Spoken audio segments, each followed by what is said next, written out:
Guys, मेरी आजादी की आखिरी रात में साथ देने के लिए बहुत बहुत शुक्रिया। Thank you very much. Welcome brother. यार वो क्या है कि पार्टी रैप अप करते हैं अभी। Wrap up? अरे कल यार घर में एक पूजा है सुबह सुबह। यार पूजा नाम की तो गर्लफ्रेंड भी थी तेरी, उसे याद कर लेना, हो जाएगी पूजा। वैसे भी विकी अपनी पुरानी गर्लफ्रेंड्स को भूल चुका है। He is a changed man. अभी तो प्राची का विकी है ना? Let him sleep. हम सब चलते हैं। चले राजीव? राजीव चलो। विकी, मेरे भाई मेरा शादी है तेरी। विकी तू मेरे को घर भेज रहा है? हाँ भाई मैं भी आ रहा हूँ। चल तू गाड़ी में। तू आ रहा है मेरे साथ? हाँ मैं आ रहा हूँ। गाड़ी तुम ही ड्राइव करना, पहुंचते मुझे एसएमएस कर देना। विकी, तुम बहुत बदल गए हो। ये सब प्राची की वजह से है ना? काश कि ये चेंज पहले आ गया होता। Good night. Good night.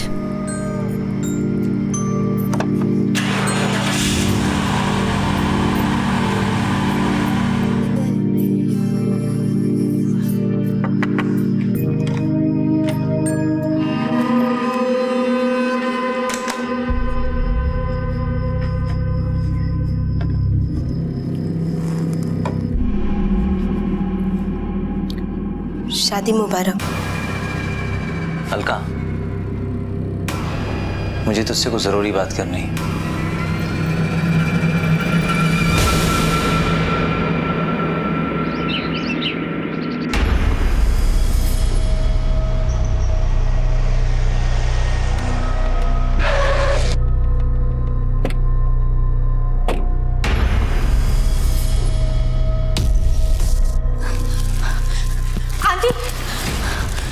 Aunty Vicky कहाँ है? क्या हुआ विशी? क्या बात है? आंटी विकी कहाँ है?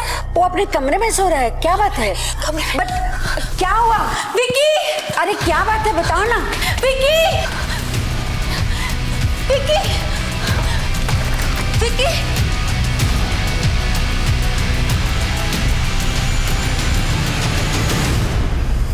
विकी! विकी! आंटी जी ऊपर आइए। क्या हो गया? क्या हो गया मेरे बेटे को? अरे क्या हो गया मेरे बेटे को? विक्की! शादी जिंदगी की एक नई शुरुआत होती है।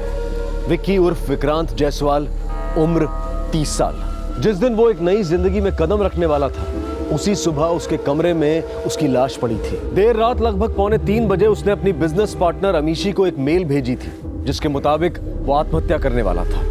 और उसी रात वो देर तक अपने दोस्तों के साथ था, खुश था। तो फिर अचानक ऐसा क्या हो गया कि उसने खुदकुशी कर ली? बड़ी प्यारी लग रही है मेरी गुड़िया आज, किसी की नजर न लगे।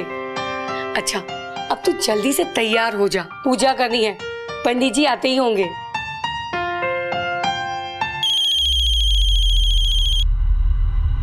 मम्मी जी का फोन है।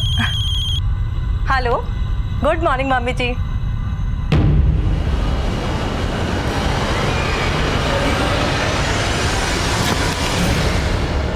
क्या हुआ प्राची? प्राची बोलो कुछ। हेलो शारदा जी, क्या हुआ?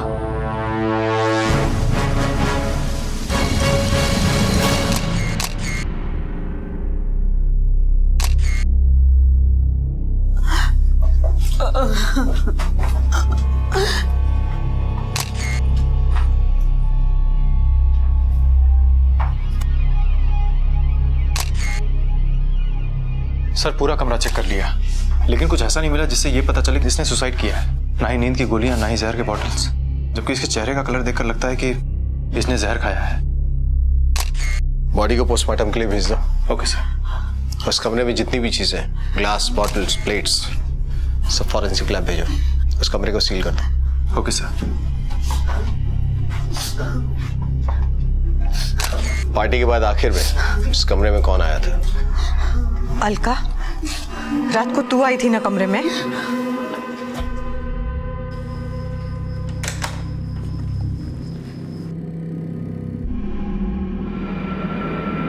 साहब, मैं तो सिर्फ पानी देने गई थी। मैंने पानी दिया और वापस अपने कमरे में आकर सो गई। कहाँ की है तू? अम्बाला से हूँ साहब। कितने साल से काम कर रही है यहाँ? 4 साल से हूँ साहब। पूरी ईमानदारी से काम करती हूँ। आप चाहे तो मालकिन से पूछ लीजिए। मैंने कुछ नहीं किया साहब। मैंने कहा तूने कुछ किया? जब तक तहकीकात चल रही है तू कहीं नहीं जाएगी। सर, मैं विकी का मामा समीर अरोड़ा हूँ। जब मुझे मालूम पड़ा कि ये सुसाइड केस है तो मैंने आपको बुला लिया। और हमारे पड़ोस में डॉक्टर गुप्ता रहते हैं, मैंने उनको भी बुला लिया था। अच्छा, आप कहाँ रहते हैं? यहीं इसी घर में? जी नहीं, मैं जयपुर रहता हूँ। भांजे की शादी में आया था। जब सुबह सुबह हम शादी की तैयारी कर रहे थे तो अमीशी आई थी। आंटी विक्की कहाँ है? वो अपने कमरे में सो रहा है। उसी ने कहा था कि विक्की ने देर रात उसे सुसाइड ईमेल भेजा था। रात के 2:45 बजे मुझे विक्की का मेल आया था। सुबह मैंने देखा, उस पर लिखा था कि विक्की सुसाइड करने वाला है। सर, मेरे पास है, आप खुद ही पढ़ लीजिए। आप खुद पढ़िए। जी, मैं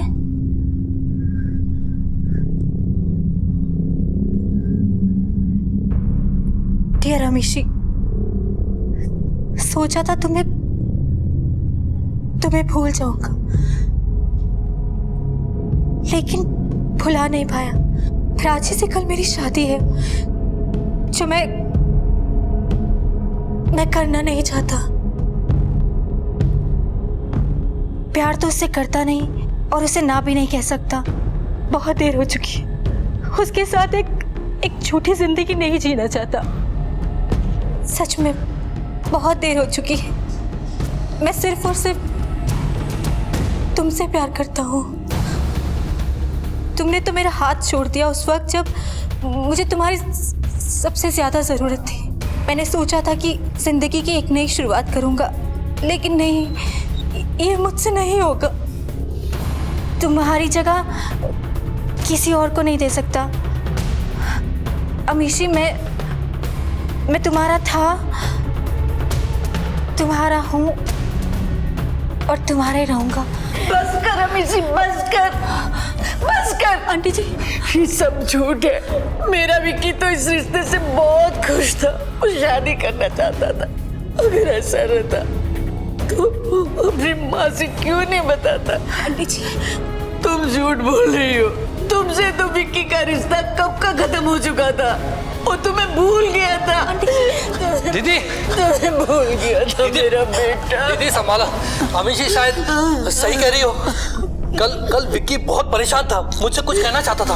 क्या कहना चाहता था? हाँ पुत्र, क्या बात है? आपसे एक जरूरी बात करनी है। हाँ बताओ।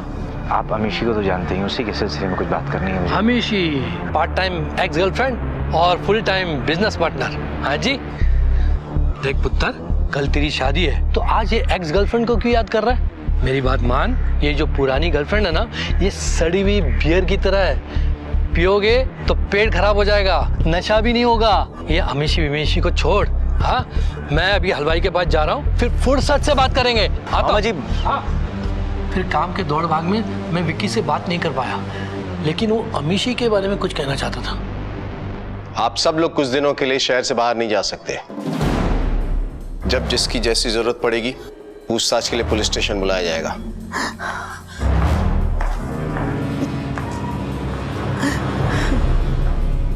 माँ का कहना है कि बेटा शादी से खुश था, लेकिन बेटा अपनी एक्स गर्लफ्रेंड को लिखकर भेजता है मेल में कि वो शादी से खुश नहीं था, इसलिए उसने सुसाइड किया। लेकिन सर, कमरे में ऐसा कुछ मिला ही नहीं, तो फिर सुसाइड किया तो किया कैसे? ईमेल अमीशी को आया था और मामा का भी कहना यही है कि विकी शादी से एक दिन पहले अमीशी के बारे में ही कोई बात करना चाहता था। सिर्फ ईमेल से ही ये साबित नहीं होता कि ये सुसाइड का केस है। पोस्टमार्टम रिपोर्ट आने के बाद ही पता चलेगा कि एक्चुअली हुआ क्या था। तब तक एक काम करो सर, अमीशी और विकी के बीच में जो भी बातचीत हुई है, फोन पे या ईमेल पे, वो सारी इंफॉर्मेशन इकट्ठा करो। Okay sir. और हाँ, उस रात वहाँ जितने भी लोग मौजूद थे, सबकी स्टेटमेंट लो, अच्छी तरह से पूछताछ करो। Okay sir. खासतौर पर उस नौकरानी अलका की, कुछ छुपाने की कोशिश कर रही है। हम अपनी तहकीकात अमीशी से शुरू करेंगे। उसे पुलिस स्टेशन बुलाओ। विक्की का ईमेल इस बात का सबूत था कि उसने खुदकुशी की थी। लेकिन पुलिस को विक्की के कमरे से ऐसा कोई सबूत नहीं मिला था जिससे यह साबित हो सके कि विक्की ने खुदकुशी कैसे की थी। पुलिस को इंतजार था पोस्टमार्टम रिपोर्ट का। शक की सुई सबसे पहले अमीशी पर ही आकर रुकी थी। अमीशी जिसने कभी विक्की से प्यार किया था, क्या वो उसकी मौत की जिम्मेदार हो सकती थी? आप दोनों की प्रेम कहानी किस मोड़ पे आके रुकी थी?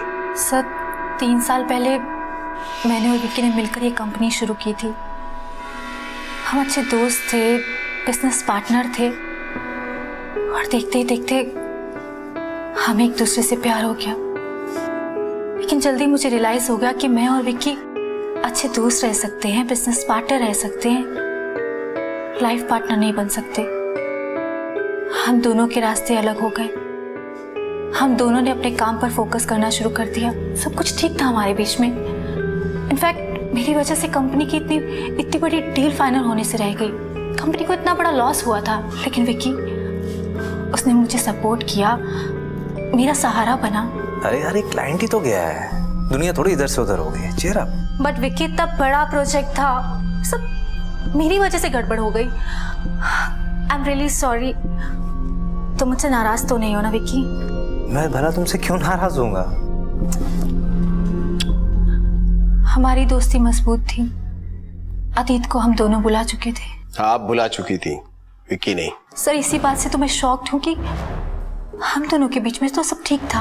हम अच्छे से बात करते थे और उसे प्राची के साथ देखकर मैं खुश थी, क्योंकि मैं जानती थी कि वो प्राची के साथ खुश था। लेकिन ये सुसाइड नोट, ये ईमेल और समीर मामा जी की बात को लेकर सर मुझे बिल्कुल भी आइडिया नहीं है कि आखिर विक्की के मन में चल क्या रहा था। आइडिया होता तो क्या करती? विक्की के पास वापस चली जाती? नहीं सर, मैं विक्की से मिलती, उससे बात करती, उसे समझाने की कोशिश करती। बहुत देर हो चुकी है। वैसे कल की रात कहाँ थी? कल ऑफिस में थी सर। हे, लेट्स गो मिशी। तुम्हें विक्की की बैचलर पार्टी में नहीं जाना है क्या? Hey Nikhil, you carry on. I mean इतना सारा काम मेरे सर पे पड़ा है। एंड यू नो व्हाट, मैं पार्टी मिस करना बेटर समझूंगी, लेकिन विक्की की शादी मुझे बिल्कुल मिस नहीं करनी। मुझे पता था विक्की मुझसे नाराज होगा।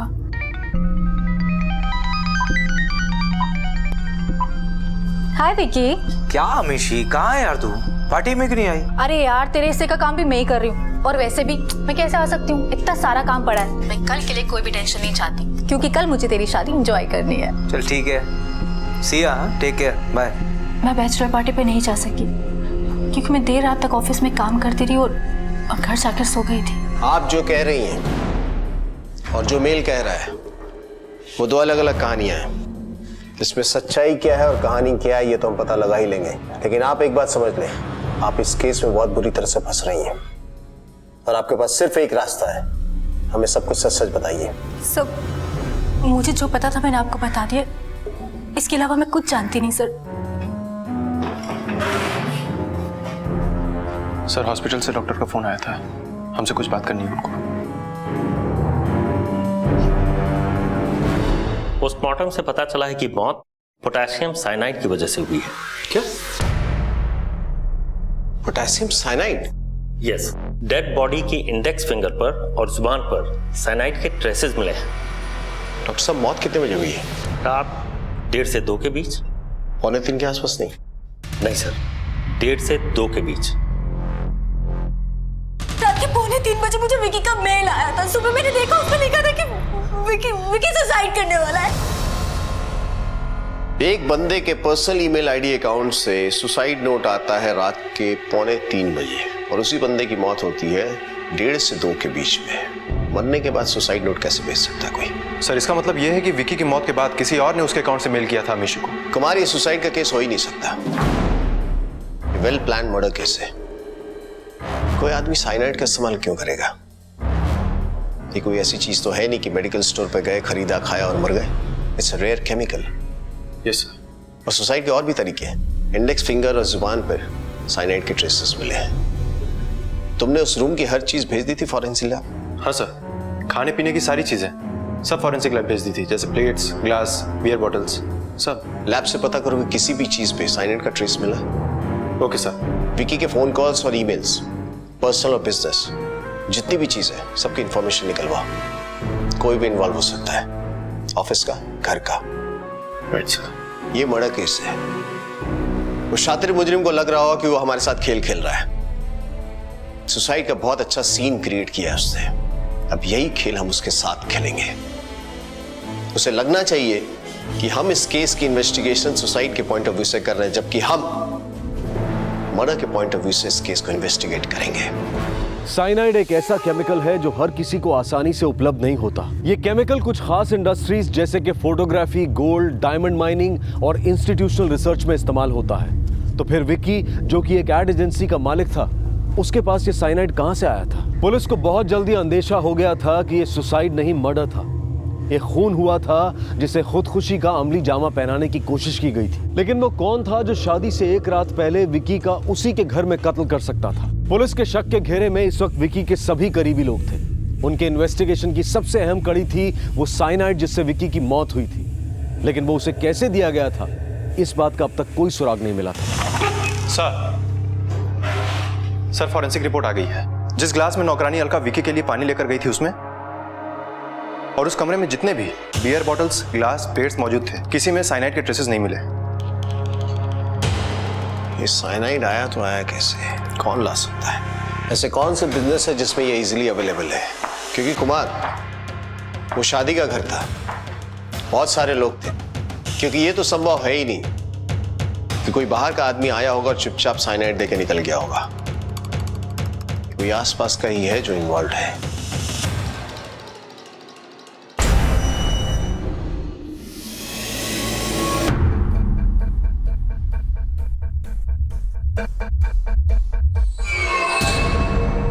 कुमार सर, तुमने विकी के कमरे की हर चीज भेज दी थी फॉरेंसिक लैब? नहीं सर, सिर्फ खाने पीने की चीजें ही भेजी थी। और कुछ किताबें थी और फाइल्स थी, वो भेजी? नहीं सर। उसके कमरे को रिविजिट करो और छोटी से छोटी चीजें भी फॉरेंसिक लैब भिजवाओ। कहीं ना कहीं पोटेशियम साइनाइड के ट्रेसेस मिलेंगे। Okay sir. और हाँ, विकी को आखिरी बार जिंदा उसकी नौकरानी अलका ने देखा था। और जब हम उससे बातचीत कर रहे थे तो विकी की बुआ के चेहरे पे एक अजीब सा रिएक्शन था। Right sir. विकी की बुआ से बातचीत करो। Okay sir. उस दिन आप नौकरानी अलका के बारे में कुछ कहना चाहती थी? हाँ, मैंने ही अलका को विकी के रूम में भेजा था। विकी के सारे दोस्त जा चुके थे और भाभी ने कहा कि विकी के कमरे में पानी भिजवा दो। मैंने अलका को भेज दिया। अब पानी देने में तो सिर्फ थोड़ा ही समय लगता है, लेकिन ये कुछ 15-20 मिनट के बाद आई है वहां से। ये बात मैंने भी सोची कि इसने इतनी देर क्यों लगा दी कमरे से आने में। चल अब सच सच बता दे, नहीं तो और पढ़ेंगे। विकी को पानी देने में इतना टाइम क्यों लगा है? बोल। सच बता दिए कि सामी सच है कि मुझे टाइम लगा था, लेकिन विकी साहब ने मुझे खुद रोका था। साहब, अलका, मुझे तुझसे कुछ जरूरी बात करनी है। नाराज है हमसे? तेरी नाराजगी सिर्फ इस बात की ना कि हमने तेरी राजा से शादी तोड़वा दी। तू राजा के बारे में जानती नहीं है। उस शादी के नाम पे पता नहीं कितनी लड़कियों को ऐसे घुमाता। तुझे हम पे भरोसा है। देख, तू बेशक यहाँ काम करती, लेकिन तू हमारे घर के सदस्य की तरह है। हम पे भरोसा कर। हमने तेरी भलाई के लिए जो किया है।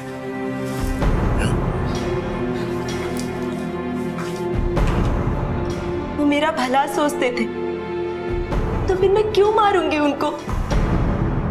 सर, अलका झूठ नहीं बोल रही है। मैंने उसका पूरा बैकग्राउंड चेक करवा लिया है। और सर, वैसे भी इतनी सोची समझी साजिश को अलका कैसे अंजाम दे सकती है? दे सकती है। हो सकता है किसी ने उसे मोहरा बनाया हो। बड़े बड़े घरों के नौकर ऐसी वारदातों को अंजाम दे देते हैं और जिसके बारे में किसी को भनक भी नहीं होती। जब तक असली मुजरिम पकड़ा नहीं जाता, वो शक के दायरे में है। अमीशी और विकी की प्रेम कहानी इस मर्डर की जड़ है। उसे कुरेदना होगा। ये काम करते, विकी के ऑफिस चलते, लोगों से पूछताछ करते, शायद उनकी प्रेम कहानी का कोई नया अध्याय सामने आ जाए। आओ। Okay sir.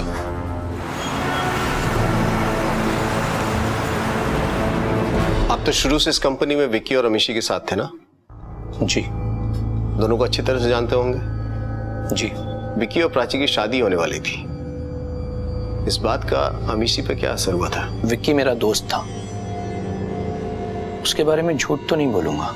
बड़ा ही दिलफेक बंदा था वो।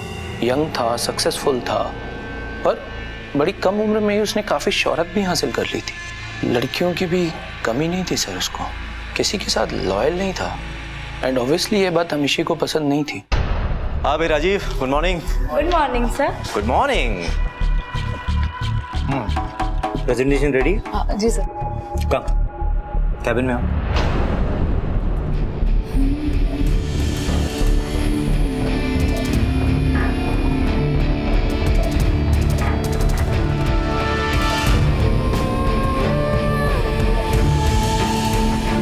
सर अमीशी को साफ पता था कि लड़कियां विक्की की बहुत बड़ी कमजोरी है।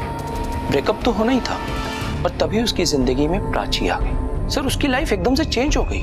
सर विक्की जैसा इंसान 1 साल के अंदर प्राची के साथ सेटल हो जाना चाहता था, पर शायद ये बात अमीशी एक्सेप्ट नहीं कर पा रही थी। अमीशी ये बात एक्सेप्ट नहीं कर पाई, ये आपको कैसे पता चला? अमीशी ने आपको कुछ बताया? बताया तो कुछ नहीं, लेकिन उसके बिहेवियर से पता चलता था। वो जबरदस्ती विक्की को ऑफिस में उलझा कर रखती थी, मीटिंग्स डिले करती थी ताकि विक्की के पास प्राची के लिए वक्त ना रहे, और इस वजह से विक्की भी काफी अपसेट था। इवन वो ये कंपनी डिसॉल्व करने के बारे में भी सोच रहा था। सर उस रात वो बहुत खुश था, इसलिए समझ में नहीं आ रहा है कि उसने सुसाइड क्यों किया। और हम सबको पता है कि वो प्राची से बेहद प्यार करता था, फिर उसने ऐसा क्यों किया?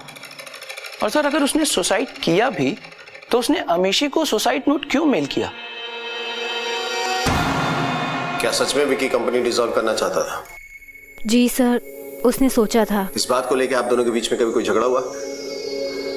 इन्फॉर्मेशन पहले आपने क्यों नहीं दी हमें? सर मुझे इतना इम्पोर्टेंट नहीं लगा, और वैसे भी विकी कंपनी डिसॉल्व नहीं करना चाहता था। आई एम श्योर प्राची उसे ऐसे करने पे मजबूर कर रही थी। प्राची? पर वो ये क्यों करना चाहेगी? सर मैं आपको अपने और विकी के रिलेशनशिप के बारे में पहले ही बता चुकी हूँ, लेकिन प्राची से मिलने से पहले हम दोनों का रिश्ता खत्म हो चुका था। लेकिन प्राची, उसे लगता था कि विकी और मेरे बीच में अभी भी कुछ है। वो विकी को लेकर बहुत इनसिक्योर हो चुकी थी। उसे बार बार फ़ोन करती थी, उससे पूछती थी कि वो कहाँ है, किसके साथ है, क्या कर रहा है। प्राची की इनसिक्योरिटीज़ बढ़ती जा रही थी और उन दोनों के बीच में टेंशन्स भी। सर विकी को वीडियो चैट करनी पड़ती थी प्राची को ये विश्वास दिलाने के लिए कि वो ऑफिस में ही है। इनफैक्ट मैंने एक बार उन दोनों को झगड़ा करते हुए भी सुना है। सर आई टोल्ड यू ना, तुम इस बिजनेस मीटिंग पे बिल्कुल नहीं जा रहे हो, और वो अमीशी उसके साथ तो बिल्कुल भी नहीं। प्राची मैं थोड़ा बिजी हूँ, बाद में बात करता हूँ। Whatever. सर मुझे पूरा यकीन है कि कंपनी डिसॉल्व करने का आइडिया भी प्राची का ही होगा। विकी ऐसा क्यों करेगा? कंपनी प्रॉफिट में थी, हम दोनों के बीच में बहुत अच्छी अंडरस्टैंडिंग थी, वर्क इक्वेशन था, तो विकी सडनली ऐसा डिसीजन क्यों लेगा? मुझे आपका लैपटॉप चाहिए और ईमेल्स के सारे इंफॉर्मेशन। बट सर वो तो मेरा पर्सनल लैपटॉप है, उसमें कंपनी की फाइल, डिटेल्स, डॉक्यूमेंट्स और कॉन्फिडेंशियल थिंग्स है। आई एम सॉरी, मैं आपको नहीं दे सकती। ये पुलिस केस है, आपके बिजनेस पार्टनर की मौत हुई है। अब तो ना कुछ पर्सनल है और ना ही कॉन्फिडेंशियल। कुमार सर, इनका लैपटॉप साइबर क्राइम में भिजवाओ और पिछले कुछ महीने की जितने भी इंफॉर्मेशन है वो रिट्रीव करो। Okay sir. आप जा सकती हैं। जी। जरूरत पड़ेगी तो दोबारा बुलाएंगे आपको। Thank you sir. इनके साथ जाओ। इंटरेस्टिंग। राजीव कहता है कि प्राची को लेकर अमीशी इनसिक्योर थी। अमीशी का कहना है कि प्राची इनसिक्योर थी। राजीव कहता है कि विकी इस कंपनी को डिसॉल्व करना चाहता था। अमीशी कहती है कि प्राची का प्रेशर था। हो सकता है विकी भी अपने मामा जी से इसी बात को लेकर कुछ बात करना चाहता हो सकता है सर। विकी के फोन कॉल की डिटेल्स आ गई है।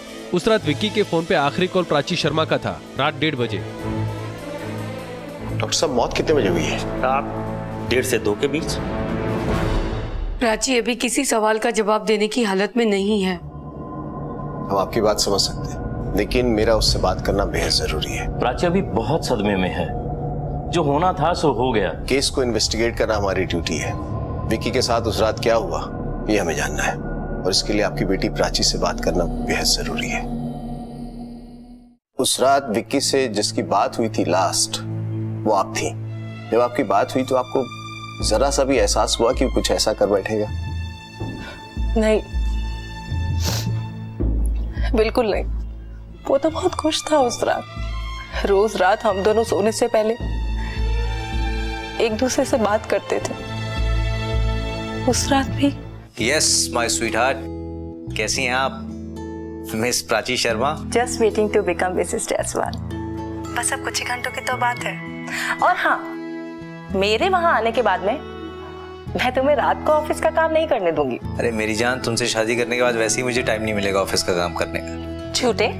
अच्छा, तुम जानती नहीं हो विकी जायसवाल अपनी जबान देता है तो मुकरता नहीं। हाँ हाँ मैं जानती हूँ।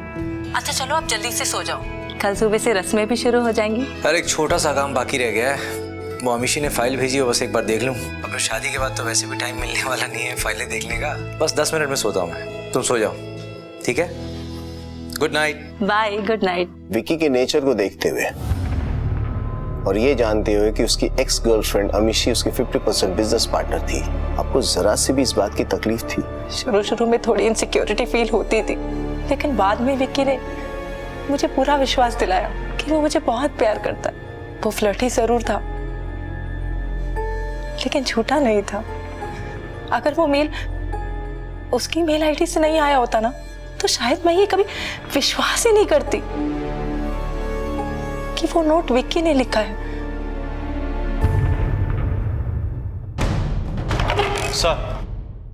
सर विकी के मेल रिकॉर्ड से ये पता चला है कि उसके मामा समीर अरोड़ा ने उसकी कंपनी से 50 लाख का लोन लिया था, जो कि अभी तक वापस नहीं किया है।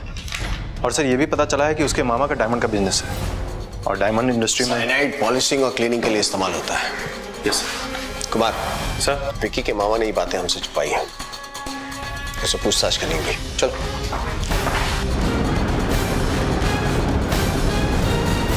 आपके भांजे की मौत साइनाइड की वजह से हुई है। आप डायमंड मर्चेंट हैं, समझ रहे मैं क्या कह रहा हूँ? आप शक के दायरे में हैं। मैं अपने भांजे को क्यों मारूंगा? क्योंकि आपने उसकी कंपनी से 50 लाख रुपए का लोन लिया है और ये बात आपने अब तक हमसे छुपाई है। हाँ ये सच है, मैंने अपने भांजे के कंपनी से 50 लाख रुपए का लोन लिया था और लौटाने में देर हो रही थी। 1-2 बार विक्की ने भी इस बारे में मुझसे बात की थी और ये भी कहा था कि उसे पार्टनर को जवाब देना पड़ता है। अमीशी ने भी उससे पूछा था कि मैं वो लोन कब तक चुकाऊंगा। ये तो सब बिजनेस की बातें हैं, वो मेरा भांजा था। मैं 50 लाख रुपए के लिए उसकी जान क्यों लूंगा? जिस रात आपके भांजे की मौत हुई, हो सकता है वो आपसे इसी बारे में बात करना चाहता हो, कहना चाहता हो कि अमीशी ने फिर से याद दिलाया है। हो सकता है, लेकिन उस वक्त मैंने मजाक में ले लिया था। मैंने कहा था कि एक्स गर्लफ्रेंड है, भूल जाओ बस। Excuse me sir. हेलो, क्या सर? एक मिनट।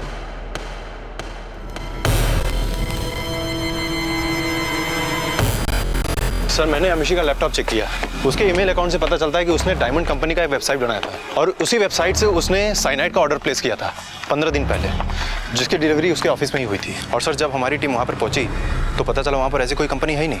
इसका मतलब कि अमीशी ने नकली वेबसाइट बनाकर वो साइनाइड परचेस किया है। अगर विक्की के मामा अमीशी के साथ प्लान में शामिल हैं तो साइनाइड खरीदने के लिए उन्हें इतनी लंबी यात्रा तय करने की जरूरत ही नहीं पड़ेगी। काम करो, अमीशी को बुलाओ, सच क्या है वही बताएगी। सर कौन सी डायमंड कंपनी और कौन सा साइनाइड परचेज? आप क्या कह रहे हैं? मुझे कुछ भी समझ में नहीं आ रहा है। आपके लैपटॉप से ही इंफॉर्मेशन मिली है। हमें साइनाइड का सैंपल ऑर्डर भी प्लेस किया था तुमने। सर मुझे नहीं पता ये सब किसने किया और क्यों किया। सर फॉरेंसिक लैब्स एक्सपर्ट हैं, हमको बुलाया।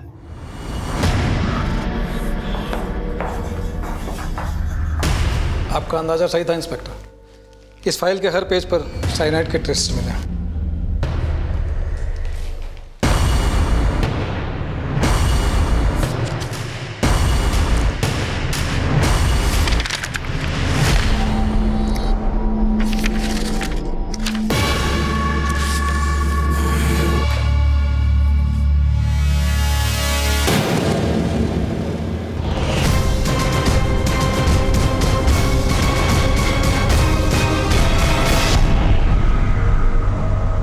फोरेंसिक टेस्ट से सामने आया कि साइनाइड के ट्रेसेस उस फाइल पर थे जो मौत की रात विक्की के पास थी। कोई था जो जानता था कि विक्की उस रात फाइल को देखेगा और उसके पन्ने पलटेगा। साइनाइड उसी ने लगाया था, मगर वो शातिर दिमाग था कौन? किसने वो फाइल्स भेजी थी? सर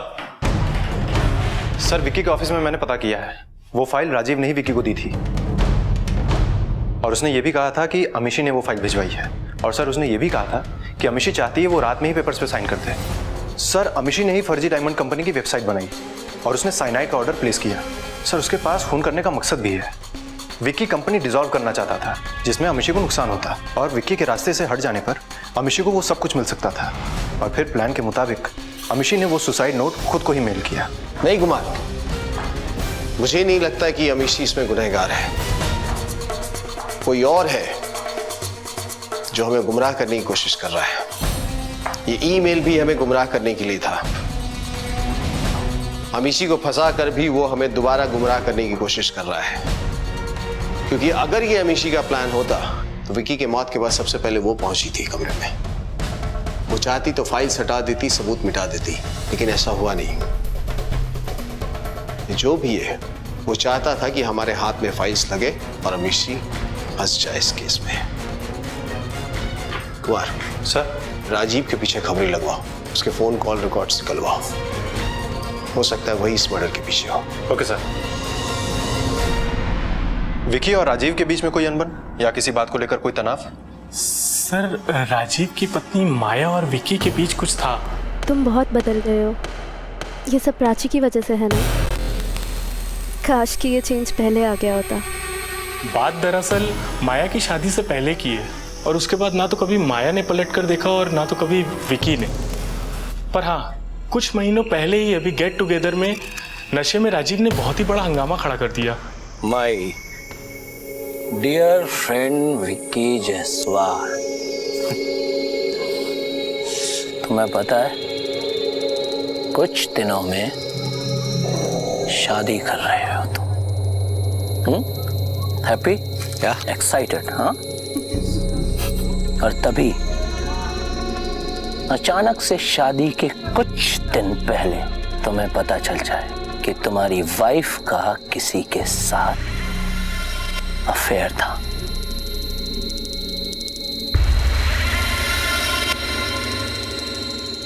कैसा दर्द होगा मिस्टर जायसवाल, बता सकते हो? नहीं बता सकते, क्योंकि प्राची ने तो कभी कुछ ऐसा किया नहीं। तुम भूल गए। एंड माय स्वीट वाइफ माया, तुम भी भूल गई, पर मैं नहीं भूला कि तुम दोनों का मेरी शादी से पहले तकड़ा अफेयर था।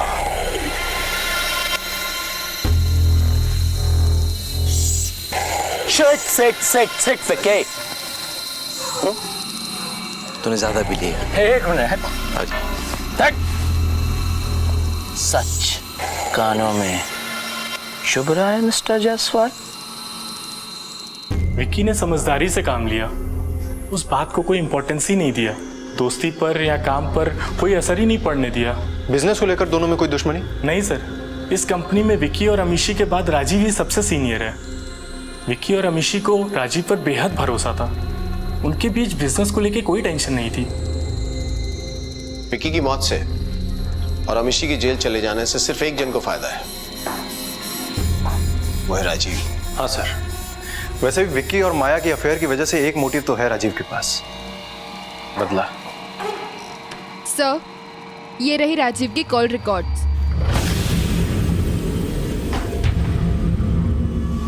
ग्रेट। मिस्टर राजीव, जिस रात आपके दोस्त विक्की की मौत हुई थी, उस दिन आपने उसकी होने वाली पत्नी को एक मैसेज भेजा था, गुड नाइट। सर, मैं आपको पहले भी बता चुका हूँ, उस रात में नशे में था और नशे की हालत में क्या किया कुछ याद नहीं। सर, मेरी वाइफ कार चला रही थी, हो सकता है गलती से कोई मैसेज चला गया हो। आज तो नशे में नहीं हो ना? सर, कैसी बातें कर रहे हैं आप? नहीं मतलब अगर आज मैसेज भेजा तो नशे में तो नहीं होगा वो, है ना? पर सर, मैसेज क्यों भेजना? फोन है, फोन है, फोन निकालो। लेकिन सर जरूरत। कुमार सर, एक मैसेज टाइप करो, पुलिस को हम पे शक हो गया है, संभल के रहना, और ये मैसेज प्राची को भेजो। पर सर किस चीज का शक? भेज दिया सर, सेंड हो गया गलती से, कोई गलती नहीं, फोन तो आएगा नहीं ना, हैं? टेंशन क्यों ले रहा है?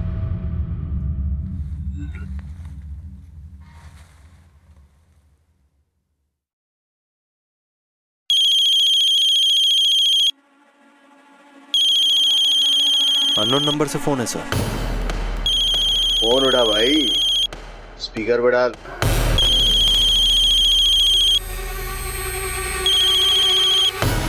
हेलो राजीव, प्राची है। हाँ। यू फूल, ऐसा क्या किया तुमने जो पुलिस को शक हो गया? सब कुछ तो प्लान के मुताबिक ठीक चल रहा था। पुलिस चाहे कितने भी सवाल पूछे, तुम अपना मुंह बंद रखना, वरना क्या प्राची शर्मा?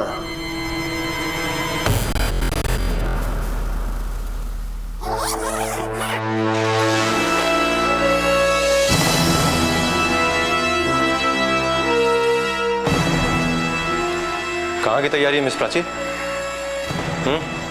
हनीमून? ले चलो इनको। प्यार कर बैठी थी मैं,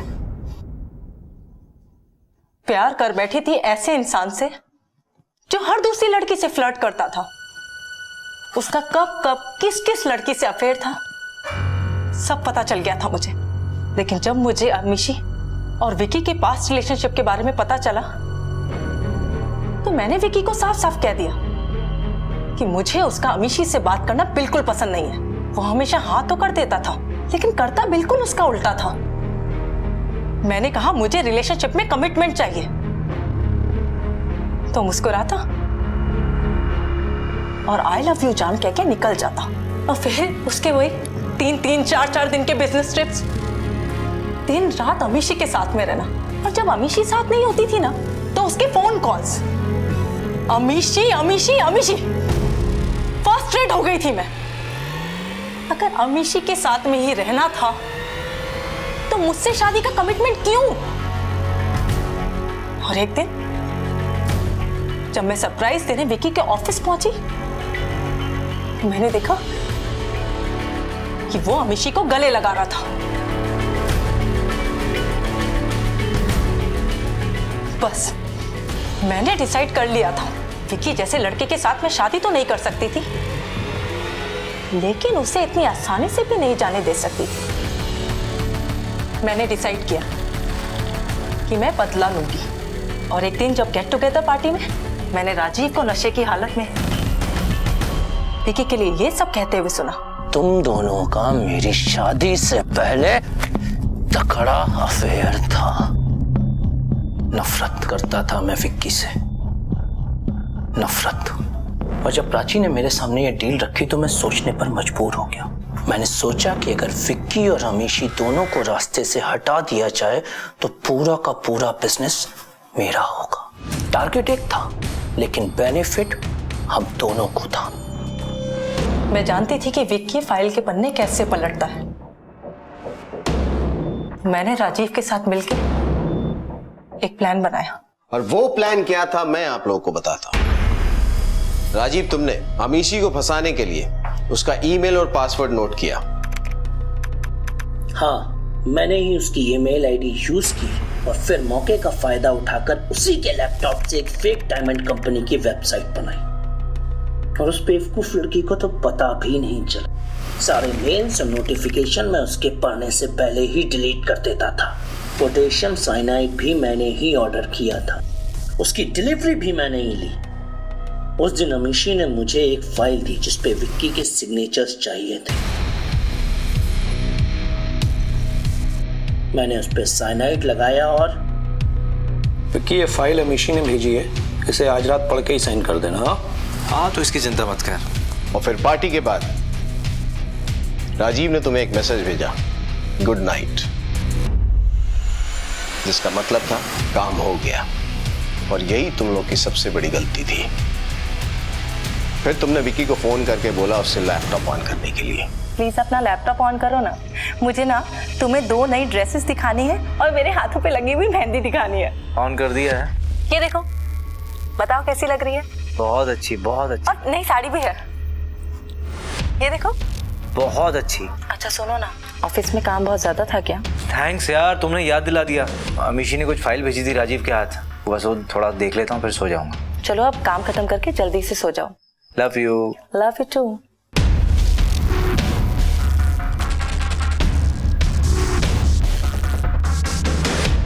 और चूंकि विकी का लैपटॉप ऑन था, software engineer cum hacker Miss Prachi Sharma, तुमने विकी के ईमेल से अमीशी को एक सुसाइड मेल भेजा। लेके जाओ इसको।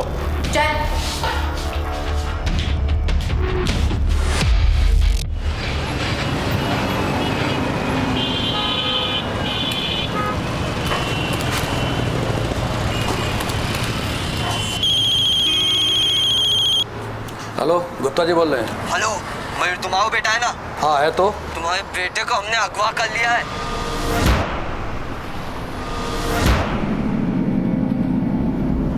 कौन बोल रहे हो तुम?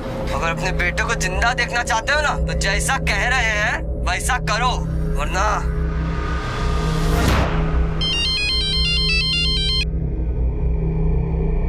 हेलो। हेलो। हाँ भाई बोल रहा है। तुम्हारा बेटा दीपक हमारे कब्जे में, और अगर उसको तुम जिंदा देखना चाहते हो तो जैसा हम कह रहे हैं वैसा करो। लो, आ गया फोन। हेलो विनोद, तुम्हारा बेटा है ना? अगर उसे जिंदा देखना चाहते हो तो 15,000 रुपए का इंतजाम कर लो, वरना। अबे कौन बोल रहा है बे? हैं? दिमाग खराब है तुम्हारा? पैसे यहाँ पेड़ पे उगते हैं का? अगर गलती से धरा गया ना तो एक कंटाप देंगे कान के नीचे। चल फोन रख। अरे क्या हुआ? कछु नहीं, आजकल बहुत ज्यादा आवारागर्दी बढ़ गई है कानपुर के लौंडों में। वैसे तुम्हारा सपूत है कहाँ? दिन ढलने से पहले कभी घर में आए हैं जो आज आ जाएंगे? हेलो, कहाँ है विनोद? हाँ, थोड़ी देर में आते। जल्दी से घर आ जा, दिन भर आवारागर्दी करते रहता है। ऐसे कपूत से तो निसंतान रहना भला।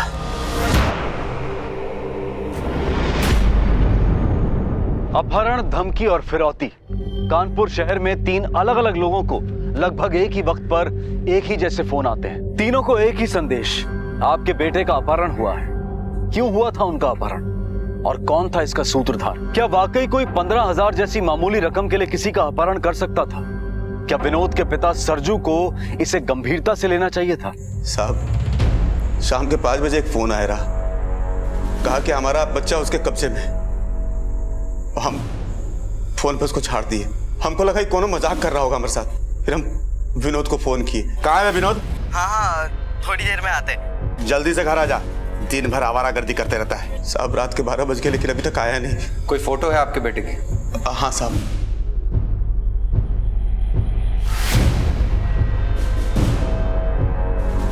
नंबर क्या है बेटे का?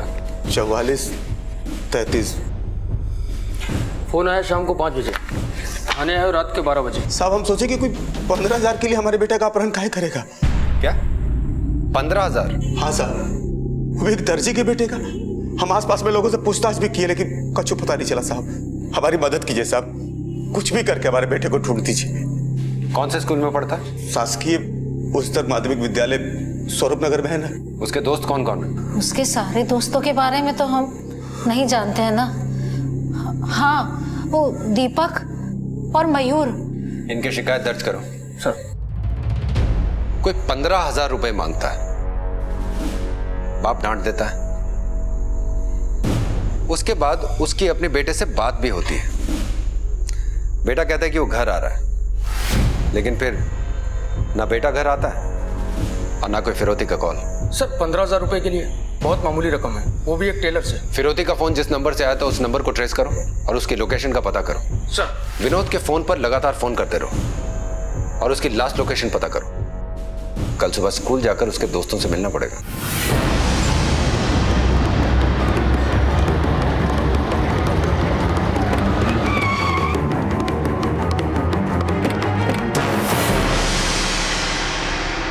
खुद भाग गया होगा विनोद और अपने बाप को परेशान कर रहा होगा।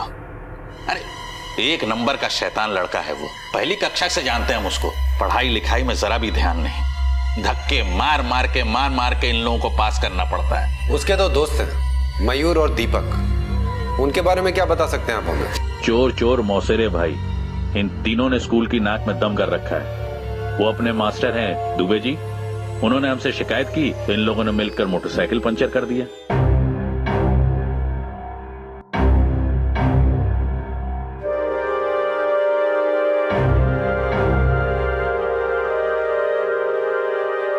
मानते हैं कि 15-16 साल की उम्र में लड़के शरारती होते हैं, लेकिन इनकी शरारतों का तो कोई अंत ही नहीं है।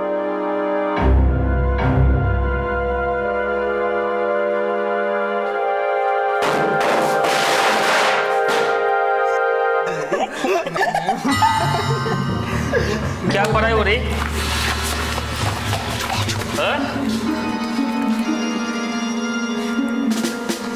यही सब पढ़ाई हो रही? चलो अब तो हेड मास्टर साहब के हाथ के डंडे पड़ेंगे। सर हम अंदर आ सकते हैं? लो आ गए दीपक, और इनके पिताजी को भी हमने बुलाया है।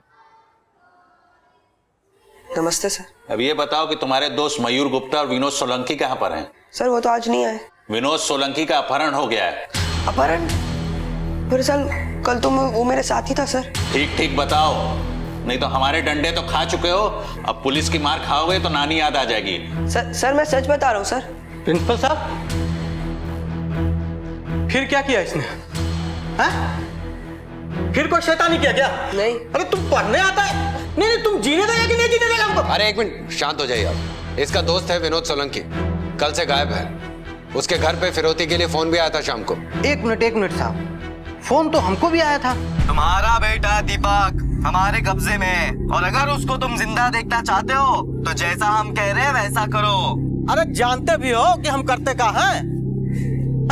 अरे हमरे बेटे को ले जाके कौन सा खजाना मिल जाएगा? ना करे कहा भाई पुलिस को फोन?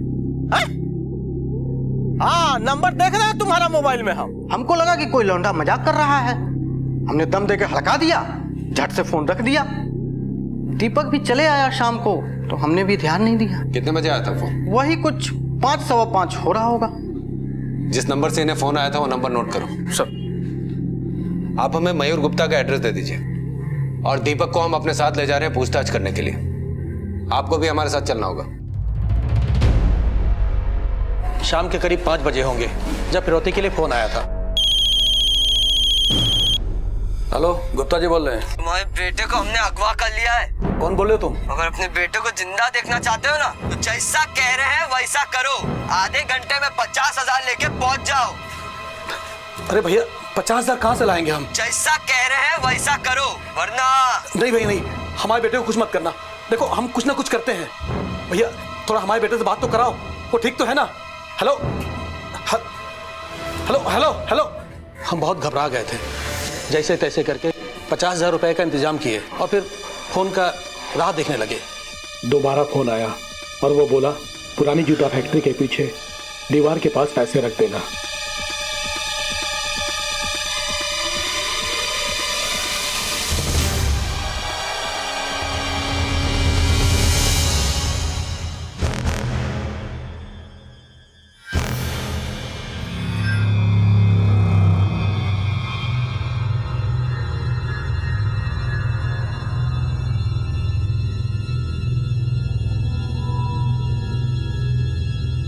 अब फिर थोड़ी देर बाद एक घर आ गया। हम इसको पूछे कि कहाँ था, कौन लेके गया था, तो ये बोला कि दीपक के साथ था, इसका अपहरण नहीं हुआ था। तो हम बोले अरे गधा, तो तुम्हारा फोन क्यों बंद था? तो ये बोला कि फोन का बैटरी खत्म हो गया। इतना सब कुछ हो गया और आपने पुलिस में रिपोर्ट नहीं की? तो साहब हम सोचे कि बच्चा सही सलामत घर आ गया है तो अब जो पैसा गया सो गया, अब काहे मुसीबत मोल लें। अगर उस वक्त फोन करते तो ना पैसा जाता ना विनोद गायब होता। ऐसी बातों से मुजरिमों को बढ़ावा मिलता है। अब पुलिस स्टेशन आके रिपोर्ट दर्ज करवाइए आप, और इन दोनों को हमारे साथ चलना होगा। लेकिन पूछताछ करनी है इनसे। ये कहानी शुरू हुई थी एक 15 साल के लड़के विनोद के घर ना लौटने से, और अब पुलिस के सामने एक और पहलू आया था।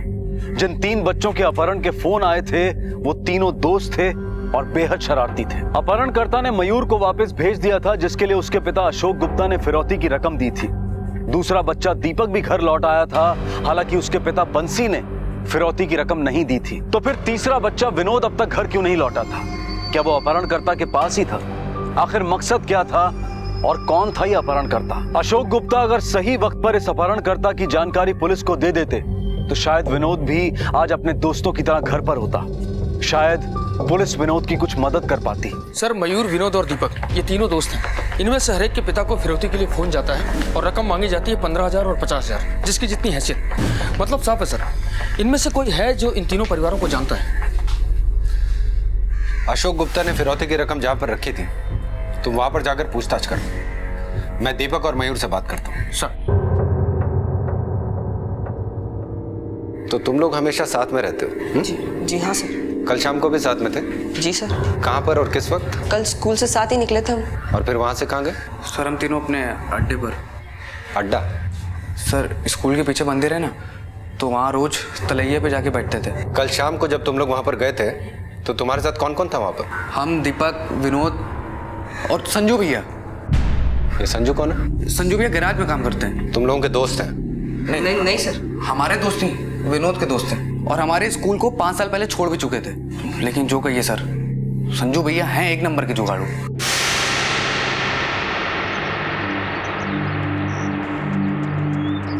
अबे ताश का खेल हो और खेल में पैसे ना हो ना तो मजा नहीं आता है। अरे भैया पैसे होते तो ताश के पत्ते काहे फेंटते? पिक्चर देखने नहीं जाते क्या? आज ही लगी है जेब में टन्नी नहीं और पिक्चर देखनी है इनको। पहला दिन पहला शो है। अबे अब पैसा नहीं तो क्या करे, पर मन तो करता है ना। अच्छा मन करता है? हाँ। पिक्चर देखनी है सबको? हाँ।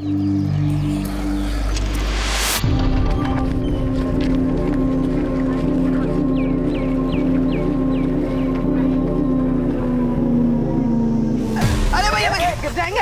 अरे तो गिर जाओ ना, इसमें क्या होता है? गिर जाएंगे नीचे। भैया तुमने तो कमाल कर दिए, गुरु हो तुम, गुरु। इतने में तो पिक्चर भी हो जाएगी और हफ्ते भर की मौज मस्ती भी। मगर गुरु ये तो चोरी है ना, कभी पकड़ लिए गए तो? अबे तुम शांत रहो, डरपोक हो तुम। चलो भैया पिक्चर चलते हैं, लेकिन एक सिगरेट तो मार लेने दो हमको। तो सिगरेट लो, तुम भी पियो। घर जाके मार खानी है का? अरे एक कस में क्या होता है, मुंह से महक गई तो? तुम रहने दो। भैया माहिर थे पैसे बनाने में, एक से बढ़कर एक आइडिया पता नहीं उनके दिमाग में कहाँ से आते रहते थे। और विनोद भी उनके साथ मिलकर ऐसी जुगाड़े करने लगा था। बहुत भूख लगी है यार, समोसे खाने की इच्छा हो रही है, लेकिन साला जेब तो कल ही खाली हो गया था। संजू भैया तुम खिला दो, अब तो तुम कमाते भी हो। अबे हम कौन सा डेली डेली हरा पत्ता कमाते हैं? अच्छा हमारी भी जेब खाली है, अभी कुछ मत बोलो। अबे एक आइडिया है, लेकिन तुम लोग का ना हमारा साथ देना होगा बेटा। बताओ मंजूर है? हाँ मंजूर है। तो चलो फिर, चलो आजा। हाँ तो लिया समोसा 5 रुपया। भैया एक समोसा है 5 रुपए का, और तो 1000 का हुआ 5000। और ये बर्फी दे रहे 200 रुपया किलो। बगल वाली दुकान में रेट कम था ना? हाँ वहाँ तो 5.25 में राजी था, और बर्फी का तो 250 बोला था ना। हाँ यहाँ रेट बहुत ज्यादा है। चलो यहाँ से। चलो भैया भैया रुको तो सही, कितना समोसा चाहिए? पूरा 1000। कल इनके स्कूल में फंक्शन है, मास्टर जी कहे हैं कि आसपास के जितने भी हलवाई की दुकान है जाकर भाव पता कर लो, जहाँ पे अच्छा लगे ले लेंगे। लेकिन भैया आपके दुकान पे ना भाव बहुत ज्यादा है। चलो चलो चलो यहाँ। अरे भैया रुको तो सही, अंदर आओ, आजा अंदर आओ। भाव की क्या बात है? जो तुम लोगों को अच्छा लगे दे देना। लेकिन अंकल ऐसा ना हो कि भाव तो कम कर दिए तो समोसे के अंदर का मसाला भी कम कर दो। क्या बात कर रहे हो तुम लोग? मसाला कम कर देंगे तो तुम लोग दोबारा दुकान पे आओगे क्या? बोलो। तुम लोग तो बस एक बार समोसा को चखो, ऐसा समोसा पूरे कानपुर में कहीं नहीं मिलेगा।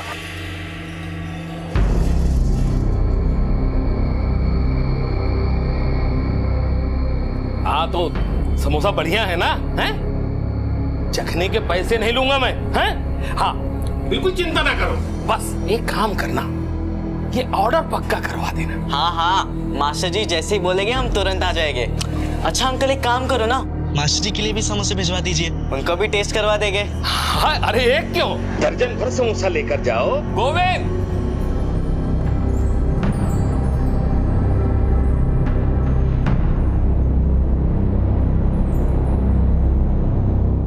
विनोद और संजू भैया दोनों का दिमाग ऐसा चलता था सर कि पूछिए मत। अच्छा, अगर वो लोग ऐसे थे तो तुम लोग कौन से भोले भंडारी हो? वो आइडिया लेकर आते थे तो मस्ती तुम लोग भी करते थे ना? नहीं सर हम तो उसे समझाते थे कि चोरी करना गलत बात है, पर वो मानता ही नहीं था। अच्छा, इस विनोद से तुम लोग आखिरी बार कब मिले थे? सर कल शाम को अपने अड्डे पर तलैया के किनारे।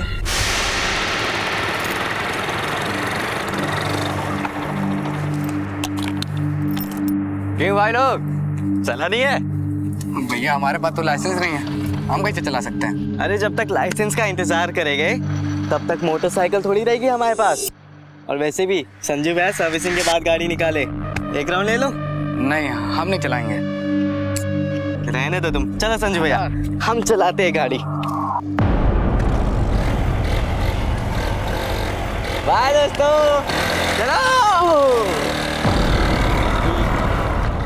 फिर क्या सर, भैया लेगा विनोद को अपने साथ। और तभी एकदम अचानक से हमारे पापा का फोन आया। तो कभी हमें फोन करते ही नहीं थे, उन्होंने डांटा तो हम अपने घर चले गए। और हमारी भी बैटरी जा चुकी थी सर फोन की, तो हम भी वहाँ नहीं रुके और घर हो लिए। संजू का कोई फोटो है तुम्हारे पास? हाँ सर, मोबाइल में है सर। इस संजू का एड्रेस और फोन नंबर इन लोगों से ले लो और इसके फोन को सर्वेलेंस में लगाओ। Okay sir. तुम लोग जा सकते हो।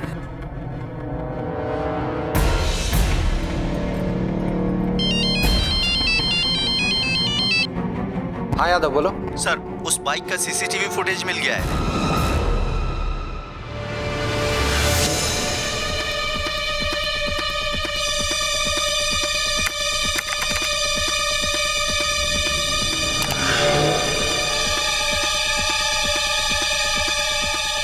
सर ठीक से तो 0 और 4 ही नजर आ रहा है।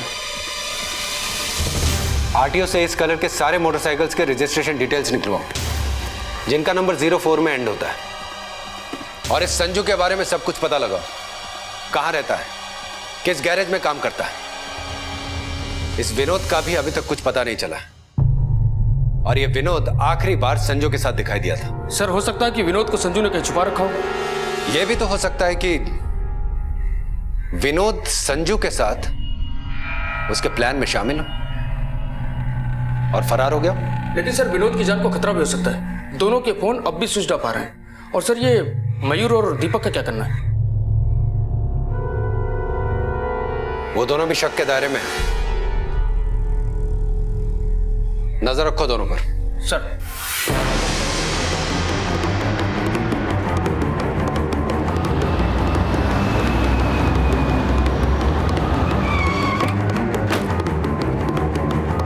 संजू यहाँ काम करता है? संजू? हाँ साहब। कहाँ बात है साहब? कहाँ है वो आगरा गया है किसी को छोड़ने के लिए। आगरा गया किसी को छोड़ने? हाँ, वो ड्राइवरी करता है ना साहब। किसके साथ गया है? ये तो नहीं मालूम है साहब, वो तो यहाँ पे दिहाड़ी पे काम करता है ना साहब, बोल के चला जाता है। अब हम नहीं पूछते हैं ना कि किसके साथ जाता है वो जैसे आता है हमें तुरंत इन्फॉर्म करो। हाँ साहब।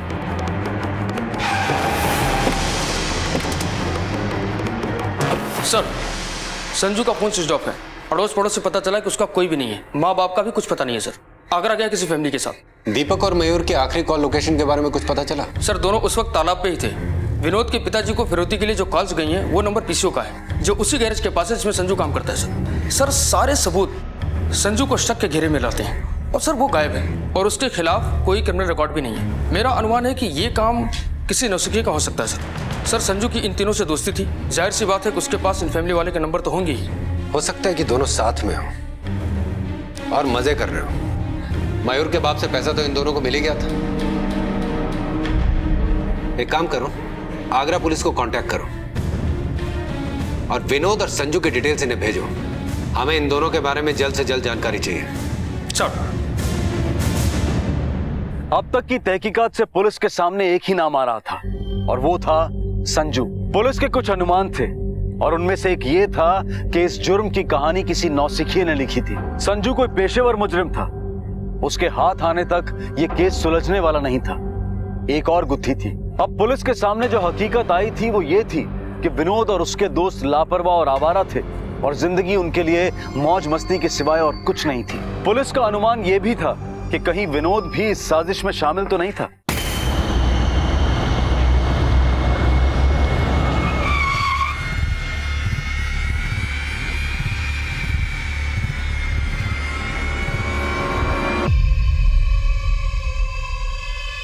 चलो पीछे हटो प्लीज। सेट पीछे हटो। पुलिस पे फोन किसने किया था? हमने ही किया था।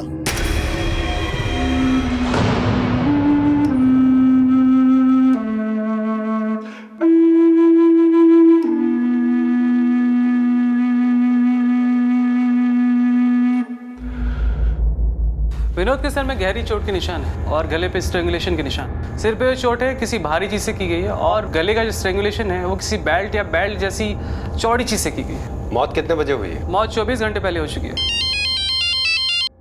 सर आगरा कोतवाली से एसआई त्यागी बोल रहे हैं। आपने जिस लड़के की फोटो भेजी थी वो हमारे पास है, भिजवा रहे उसे कानपुर। ठीक है।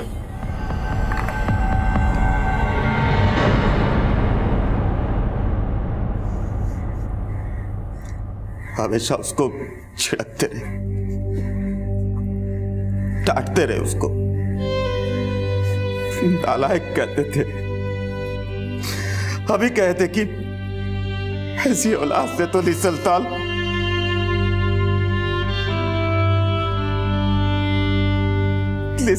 औलाद। अच्छा सुन ली, ऊपर वाले ने मेरी बात सुन ली। कहा सोचे थे कि हमारा बात है मेरे पर उलट जाएगा, कर दिया आपको निसलताल। सर हमें शक था कि विनोद भी शामिल है, लेकिन अब तो हमें उसकी लाश मिल चुकी है।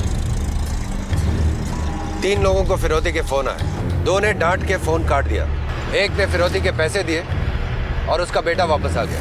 वापस नहीं आया तो विनोद, और उसकी हमें लाश मिली है। सर विनोद के दोस्तों के मुताबिक संजू विनोद का दोस्त था। संजू आ रहा है आगरा से, अब वही सुनाएगा हमें पूरी कहानी।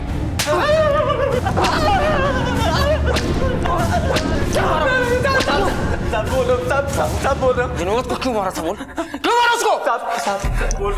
साहब हम सच कह रहे हैं, हमने विनोद को नहीं मारा साहब, हम तो आगरा चले गए थे। हर मुजरिम पहले यही कहता है कि उसे कुछ नहीं पता है, लेकिन हम जानते हैं तुमने सब कुछ किया है।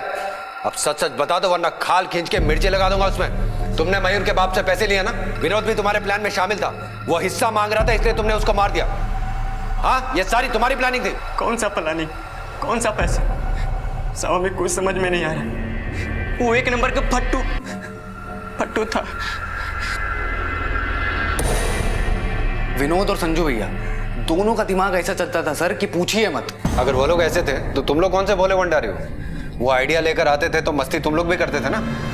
नहीं सर हम तो उसे समझाते थे कि चोरी करना गलत बात है, पर वो मानता ही नहीं था। क्या मतलब है तुम्हारा? फट्टू से क्या मतलब है? मतलब ये साहब कि विनोद 1 नंबर का डरपोक था, उसको सब चीज फ्री में चाहिए। साहब मेहनत हम मयूर और दीपक करते थे, वो बस मजाक करता था उन दोनों के साथ। अबे पैसा नहीं है रोते रहते हो तुम। अबे कोई भी गाड़ी के पहिए निकाल के बेच देते हैं। क्यों भैया इतने बड़े मैकेनिक हो यार तुम? अरे यार ये तो बढ़िया आइडिया है, जैक पाना की व्यवस्था हम कर देंगे। अबे क्या बात कर रहे हो यार तुम? पकड़े गए ना तो पटक पटक के मारे जाएंगे। अबे छोड़ो ना यार, कैसे पकड़े जाएंगे? और कोई पकड़ने आ भी गया तो तुरंत वहां से भाग लेंगे। नहीं यार हमको नहीं करना। अबे यार बड़े डरपोक हो तुम। चलो भैया काम करते हैं।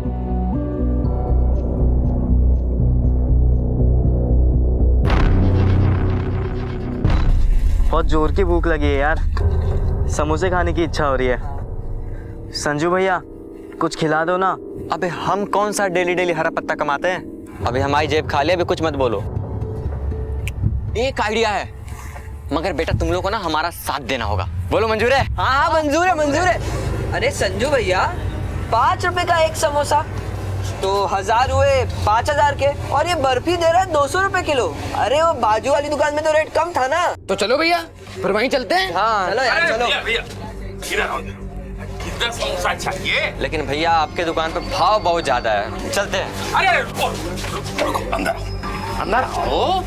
अरे भैया भाव की क्या बात है, जो तुम लोगों को अच्छा लगे दे देना। अंकल जी ऐसा ना हो कि भाव के साथ साथ समोसे का मसाला भी कम हो जाए। क्या बात कर रहे हो तुम लोग? अरे समोसे का मसाला कम कर देंगे तो दोबारा दुकान पे आओगे तुम लोग? नहीं ना, कभी नहीं। एक बार हमारी दुकान का समोसा चख के तो देखो, ऐसा समोसा पूरे कानपुर में कहीं नहीं मिलेगा। हाँ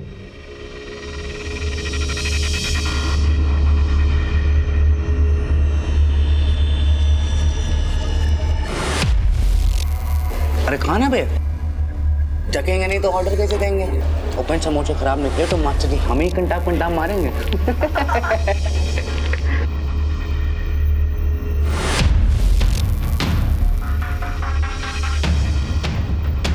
मयूर की बाप के साथ बिल्कुल नहीं पड़ती थी, क्योंकि मयूर को पैसे चाहिए थे।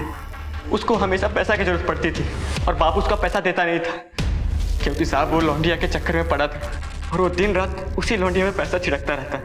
यार एक तो एक हमारा बाप एक नंबर का कंजूस है, हर बार पैसे देने में बहाने बना देता है। अब संगीता ने पार्टी मांगी है तो पैसे तो चाहिए ना। अब हमने भी सोच लिया गुरु, सीधी उंगली से अगर घी नहीं निकलेगा तो उंगली टेढ़ी करके ही निकालेंगे।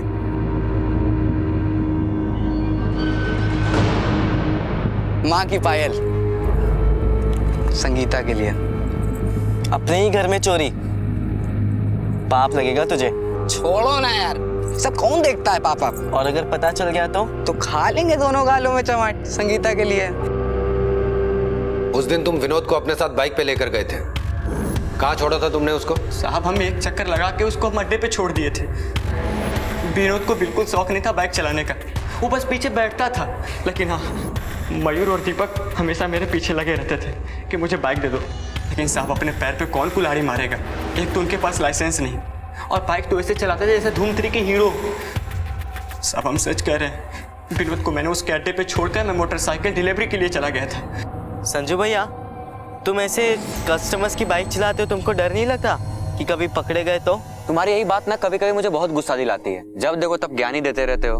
अरे मजाक करने के लिए थोड़ी ना बाइक चलाते हैं, सर्विसिंग करके चेक करते हैं कि उसका कंडीशन सही है या नहीं। वैसे एक बात कहें, तुम्हारी बात सुनकर ना पहले बहुत गुस्सा आता है, इसके बाद एहसास होता है कि नहीं तुम सही हो गुरु, जो गलत है सो गलत है। आजकल हम गलत काम करते करते भी रुक जाते हैं। तुम मयूर और दीपक को क्यों नहीं समझाते हो? शायद तुम्हारी बात माने हो। संजू भाई, मयूर और दीपक हमारी बात कभी नहीं मानेंगे। ये भी सही कह रहे हो। उन ससुरों का ना लक्षण कुछ ठीक नहीं है। देखना एक दिन कभी ना कभी कांड कर देंगे। तुम उनके साथ टाइम पास क्यों कर रहे हो? उनका साथ छोड़ दो। संजू भैया, हमारी पहली कक्षा के दोस्त है वो लोग, और अभी हमें भी उनका साथ अच्छा लगता है। लेकिन एक बात तो तय, हम बड़े होकर हमारे पापा के काम में हाथ बटाएंगे, उनकी मदद करेंगे और उनको है ना कभी कपड़े सीने नहीं देंगे। चलो जो तुम्हें ठीक लगे। अच्छा, हम बाइक डिलीवरी करने जाना है, तुम चलो, तुम्हें हम छोड़ देते हैं, आ जाओ। ठीक है भैया। हमने विनोद को नहीं मारा। एक ही घटना के अब 2 अलग अलग चित्र पुलिस के सामने थे। एक जो मयूर और दीपक ने बयां किया था और दूसरा वो जो संजू ने बयां किया था। किसका बयां सच था? कौन झूठ बोल रहा था, मयूर और दीपक या फिर संजू? सर, शर्मा फैमिली से कांटेक्ट हुआ है। संजू उस शाम से ही उनके साथ था। वो लोग 4:30 बजे आगरा के लिए निकल गए थे। सर, आरटीओ डिपार्टमेंट से इन्फॉर्मेशन आई है। उन्होंने कुल 4332 मोटरसाइकिल्स के नंबर निकाले हैं, जिनका आखिरी नंबर 04 है। वो डिटेल्स मेल कर रहे हैं सर।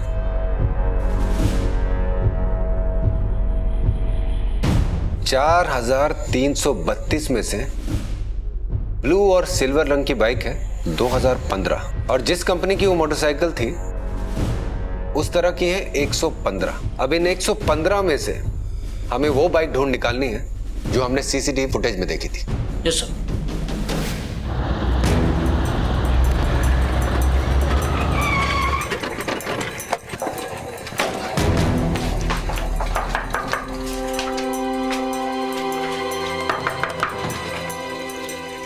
आपके घर की तलाशी लेनी है। देखो, चेक करो सब। क्या हुआ? तुम इधर आओ। चलो इधर आओ। सर हमने कुछ नहीं किया सर।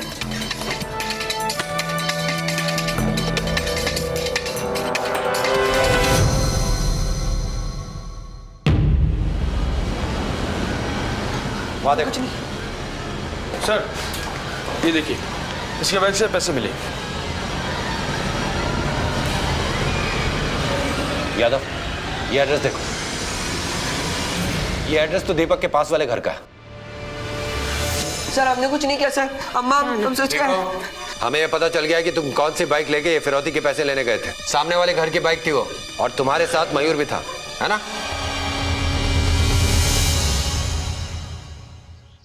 यार पैसे नहीं है बिल्कुल भी, और जब भी देखो संगीता भी कुछ ना कुछ मांगती रहती है। तुमने ना यार लौंडिया को एकदम सिर पे चढ़ा रखा है। गुरु तुम समझोगे नहीं, छूती है तो मानो करंट सा लगता है। हमने भी एक बार लौंडिया का हाथ पकड़ा था, हमें भी लगा था करंट, लेकिन कंटाप वाला। अब उंगली पकड़ा रही है और तुम सीधा से लपक के हाथ पकड़ लोगे तो सीधा गाल पे कंटाप ही खाओगे ना। अबे हमारे नजर में भी एक लौंडिया है। कौन? अबे वो सुमन। अबे उसका बाप गुंडा है, तुम्हारे चक्कर में हमें भी हाउ के पेलेगा। अबे यार तुमने तो बिल्कुल डरा दिया हमें। ये सब बात छोड़ो यार, ये सोचो पैसा कहाँ से निकालें, और छोटे हाथ मारने से कुछ नहीं होगा, अब बड़ा ही हाथ मारना पड़ेगा। पर करोगे कहाँ? अपहरण में बहुत पैसा है, हम पढ़े हैं। अगर हम तुम्हारे बाप को फोन करके बोलें कि दीपक हमारे कब्जे में, तो कुछ ना कुछ तो पैसे देंगे ना। अबे हमारे पापा जी टैक्सी चलाते हैं, वो तुम्हें 2 पैसे भी नहीं देंगे। अबे लड़के हो, खुद नहीं देंगे, किसी से मांगेंगे, और अगर 10-15 हजार भी देंगे तो जो मिलेगा उसको आधा आधा कर लेंगे। अबे लेकिन वो लाएंगे कहाँ से 15,000? सोचो अगर एक फोन तुम्हारे बाबूजी को, एक विनोद के और एक हमारे, अगर एक के घर से भी 15,000 आता है तो कुल आए 45,000। तीनों मिलके आधा आधा बांट सकते हैं, और इसमें बुराई क्या है? घर का पैसा घर में है तो लौंडे ना, आप उनसे नहीं लेंगे तो किससे लेंगे? बात तो तुम एकदम सही कह रहे हो यार, पर वो विनोद एक नंबर का डरपोक है साला, वो नहीं मानेगा ना। हम मनाएंगे उसको, एक आइडिया है हमारे पास।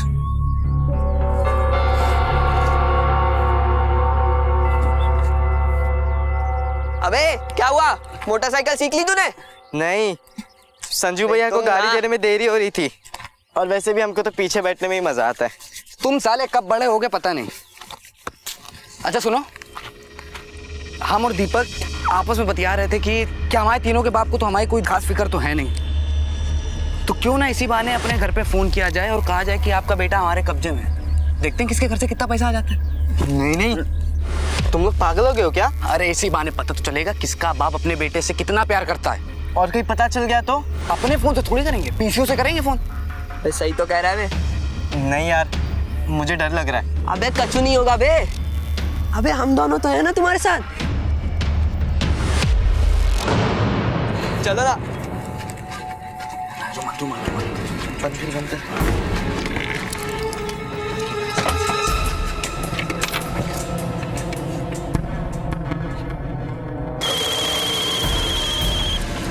हेलो विनोद, तुम्हारा बेटा है ना, अगर उसे जिंदा देखना चाहते हो तो 15,000 रुपए का इंतजाम कर लो, वरना।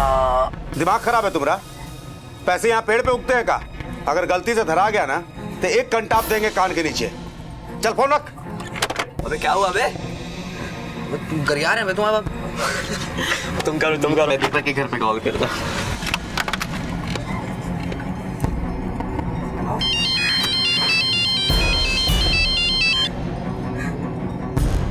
हेलो, तुम्हारा बेटा दीपक हमारे कब्जे में है, और अगर उसको तुम जिंदा देखना चाहते हो तो जैसा हम कह रहे हैं वैसा करो।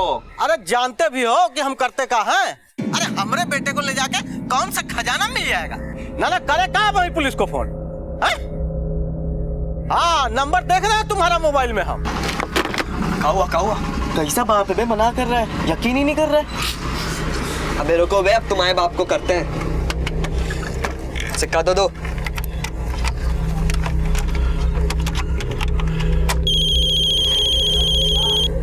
हेलो, गुप्ता जी बोल रहे हैं। मयूर तुम्हारा बेटा है ना? हाँ है तो।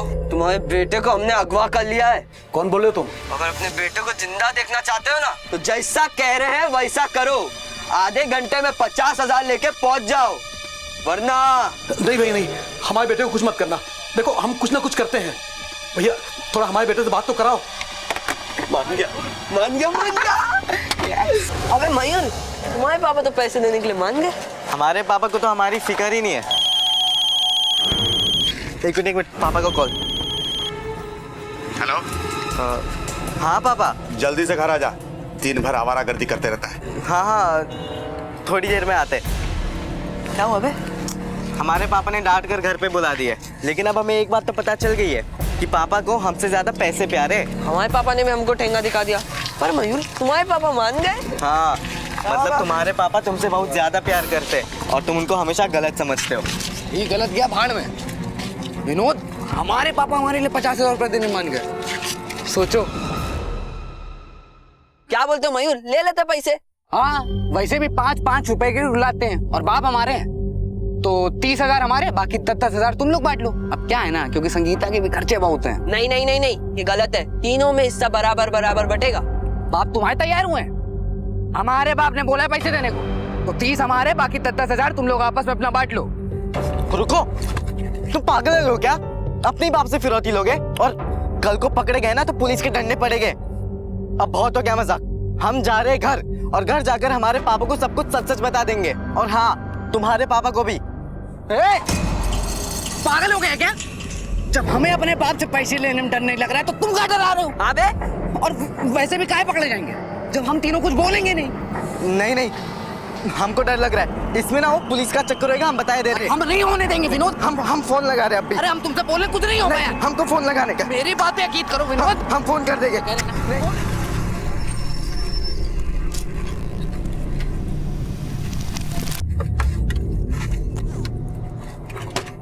हेलो, 50,000 रुपए लपेट कर पुराने जूते फैक्ट्री के पीछे एक दीवार है, वहां रख देना।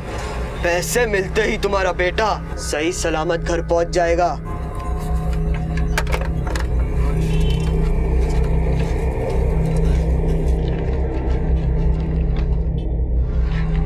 अबे सुनो, पैसे लेने कौन जाएगा बे? अबे चिल्लाओ मत, धीरे बोलो। पैसे लेने कौन जाएगा? तुम और कौन? हम जाएंगे तो हमारे बाप हमें पहचान जाएंगे, और तुम जाओगे कैसे? संजू भैया, उनकी मोटरसाइकिल ले जाए। संजू भैया कस्टमर की गाड़ी कभी नहीं देते। हमारे सामने वाले घर पे ना एक मोटरसाइकिल खड़ी रहती है, वो कभी चालू भी नहीं करते। हमने किए 1-2 बार चालू, वही ले जाए। अब तो वही लेके चले जाओ ना। और सुनो, हेलमेट पहन लेना और इसके ऊपर कुछ डाल लेना, नहीं तो हमारे बाप तुम्हें पहचान जाएंगे। ठीक है, लिख लो।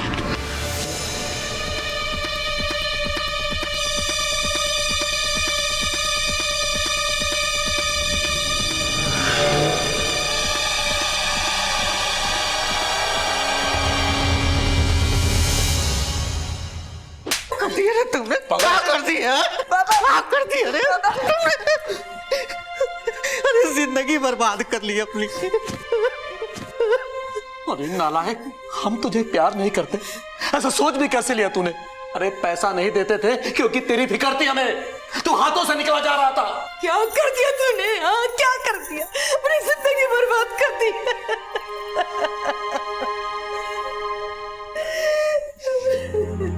सिर्फ अबले अपना बच्चा नहीं खोया, आज इन सबले अपना बच्चा खो दिया।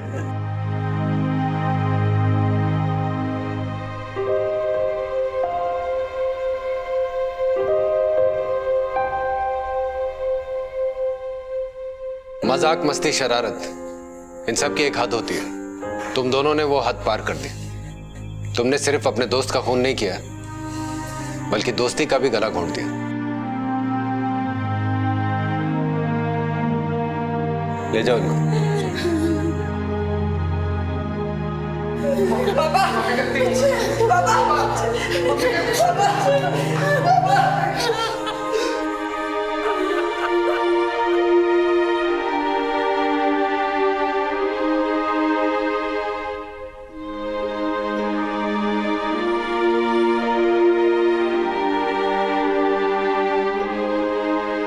कानपुर पुलिस ने कड़ी मेहनत और अपनी सूझबूझ से इस केस को बहुत जल्द सुलझा लिया। मुजरिम पेशेवर नहीं बल्कि नौसिखिए थे। वो दोनों ही टीनेज यानी कि किशोर अवस्था में थे। मयूर और दीपक इस जुर्म के सूत्रधार थे। ये जुर्म शुरू हुआ था एक खेल की तरह, और खेल ही खेल में 2 टीनेज बच्चों ने अपने एक दोस्त की जान ले ली। टीनेज या किशोर अवस्था, जिसमें वो ना बच्चे होते हैं ना बड़े, वो उम्र की ऐसी दहलीज पर खड़े होते हैं जहां उनकी समझ पूरी तरह से अभी विकसित नहीं हुई होती। आंकड़े बताते हैं कि इन दिनों टीनेजर्स द्वारा किए गए जुर्म की संख्या बढ़ती जा रही है। पढ़े लिखे बच्चे भी मस्ती और थ्रिल के लिए जुर्म कर बैठते हैं। आखिर ऐसा क्या है इस उम्र में कि बच्चे गुमराह हो जाते हैं? इस उम्र में बच्चे अगर किसी ऐसे अडल्ट, ऐसे बड़े के संपर्क में आते हैं जो थ्रिल के लिए छोटे मोटे जुर्म करता हो, तो टीनेज बच्चे उसके प्रति आकर्षित हो जाते हैं। इस केस की चार्जशीट में शायद संजू का नाम ना हो, लेकिन मयूर और दीपक को गुमराह करने में उसका बहुत बड़ा हाथ था। इस उम्र में माँ बाप का अपने बच्चों को वक्त देना, उनके अच्छे बुरे को समझना बेहद जरूरी है। इस केस में भी अगर माँ बाप और बच्चों के बीच में ऐसा संवाद, ऐसा कम्युनिकेशन हुआ होता तो शायद ये जुर्म होता ही नहीं। मयूर और दीपक के खिलाफ पुलिस ने जुवेनाइल एक्ट के तहत चार्जशीट फाइल कर दी है। जुवेनाइल क्राइम आज के दौर की एक गंभीर समस्या है। जरूरी है कि हम इसकी गंभीरता को समझें और इसे एक जुर्म की तरह से नहीं बल्कि एक सामाजिक समस्या की तरह से देखें। संवाद बेहद जरूरी है उम्र की उस दहलीज पर खड़े बच्चों से जो ना बच्चे हैं ना बड़े। इसी विचार के साथ मैं अनूप सोनी आपसे विदा लेता हूं। फिर मुलाकात होगी अगले एपिसोड में एक और चौंका देने वाले केस के साथ। तब तक अपना और अपने परिवार का ख्याल रखें और देखते रहें क्राइम पेट्रोल डायल 100। सबक एक को, सीख हम सबको। जय हिंद। क्राइम पेट्रोल के और भी दिलचस्प कहानी देखने के लिए हमारे चैनल को सब्सक्राइब करें और बेल आइकॉन दबाना न भूलें।